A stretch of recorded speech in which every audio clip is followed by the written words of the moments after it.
Mr. Ibe was having a chat with his friend and they were talking about their career life. Mr. Ibe shared his story and said that mathematics was his worst subject when he was in school. He found it so difficult and he even failed the subject. And that was what led him to a career that was not in STEM. He did not realize that his little boy was there, keenly listening to their conversation. And later that term, he looked at his boy's report card and observed that he did poorly in mathematics. As he tried to show his disappointment over his boy's poor performance in mathematics, the boy said, "Daddy, remember that you too did poorly in mathematics and you even failed it during your own time." Mr. Ibe looked at his son and he was speechless. He didn't know what to tell him. Since time began, and even to today, advancements in science and technology have been the basis for development in all areas of life. Healthcare, education, entertainment, banking, marketing, agriculture, you name it. All these industries have been made better today because of the miraculous touch of science, technology, engineering, and mathematics known as STEM.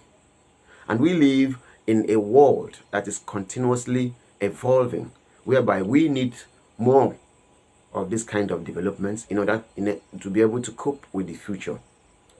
For example, learning online will not be possible today without an app like Canvas, which is a direct product of technology. As a math and science teacher over the past 12 years, I know and I understand the math is too hard feeling that students usually have, stemming from what they hear people around them, including parents and teachers, say about this subject. Today, I'm going to talk about the declining interest of students in STEM and the negative consequences this may have for us in the future. I will also talk about some of the benefits of STEM, and finally, I will talk about the roles parents and teachers can play to boost the interest of their children and students to go into career paths in STEM. Now, I'm going to first of all start with the declining interest of students in STEM. The acronym STEM stands for Science, Technology, Engineering, and Mathematics.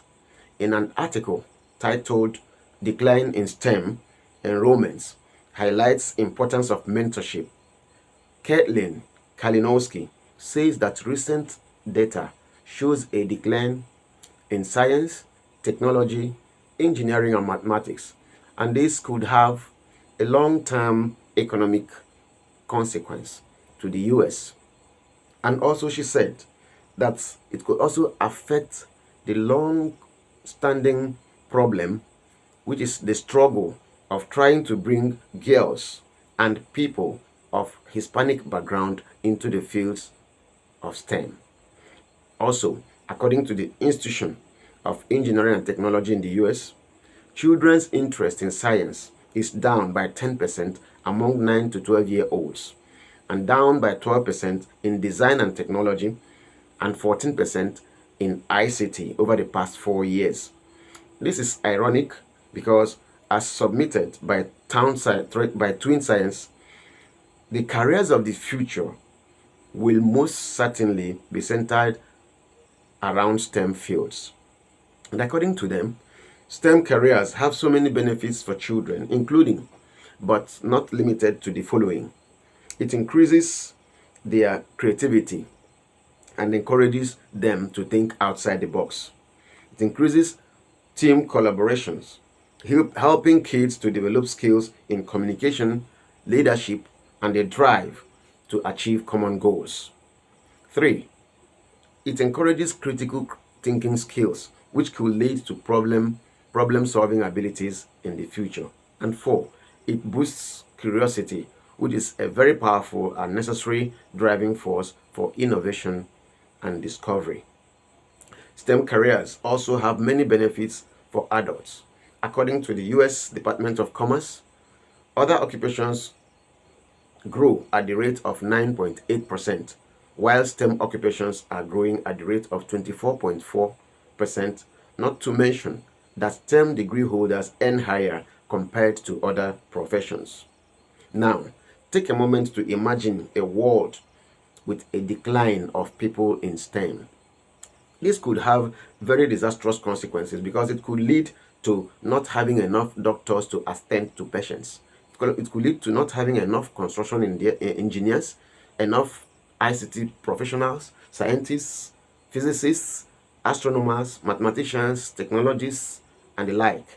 Now, consider what life would have looked like today without a cell phone, a computer, or electricity. Now, having established the importance of STEM, let me now talk about the roles that parents and teachers can play to help boost students' interest in this very important field. In a report titled Parents' Involvement and Its Influence on Children's STEM, Julie Thomas et al. Maintained that in specific skills involving STEM content areas, research shows that parents' involvement positively affects children's quantitative and problem-solving skills. Also, David Larkin, who is the head of education at IET, said that after parents, teachers are the next major influence of children, especially at primary age, where the presence of an inspirational teacher can set up patterns in life. Now, let me outline some of the roles, things that parents and teachers can do to possibly and positively affect children's interest in STEM. First, they should avoid castigating math and science in the presence of their children. This will go a long way to reduce that feeling of math is too hard that students usually have. Two, they should have a positive attitude towards STEM. Encourage it. 3, they should also encourage curiosity. When their children ask questions, they should be able to answer those questions and increase their curiosity. That could help them to discover things for themselves. And 4, they should get outside the homes and outside of the classrooms and explore nature, explore the environment and investigate nature to help children discover things for themselves. And 5, they should be able to play math games with their children to help them learn more about problem-solving skills. Now, I will tell you the story of Ben Carson. Ben Carson grew up with his mother and his children when he was young. And he had potentials as a student, but yet he did very poorly in his schoolwork. One day, his mother decided that her children were watching too much TV. Now, she gave them reading and writing lessons at home, to add to the normal work they were doing at school. Suddenly, Ben Carson changed and developed interest in learning. And this led him to have a scholarship to study at Yale University, where he acquired a degree in psychology. He went further to the University of Michigan, where he acquired a medical degree, and then upward to Johns Hopkins University, where he did his residency in neurosurgery.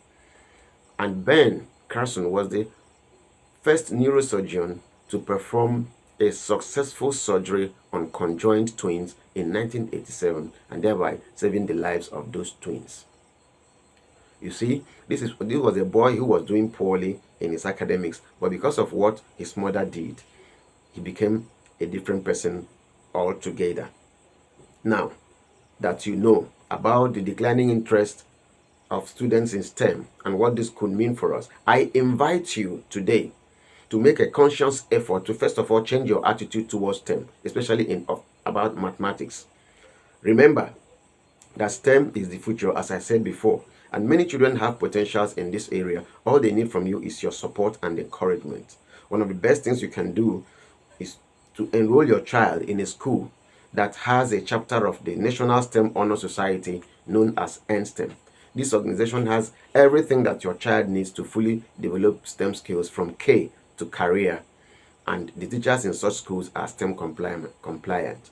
It will do you a lot of good to help raise children and girls in STEM, but it will also do a lot of good for the world because it may be a reason for people's lives to be saved in the future. Remember that the action of Ben Carson's mother and the efforts of his teachers gave us one of the foremost neurosurgeons of the world. And because of him, the lives of the conjoined twins were saved. That's your child who is doing poorly in math today. may be the next Ben Carson that the world may need tomorrow. He or she will not be able to achieve that potential unless you do the right thing that you're supposed to do today, which is encouraging him or her. Thank you very much.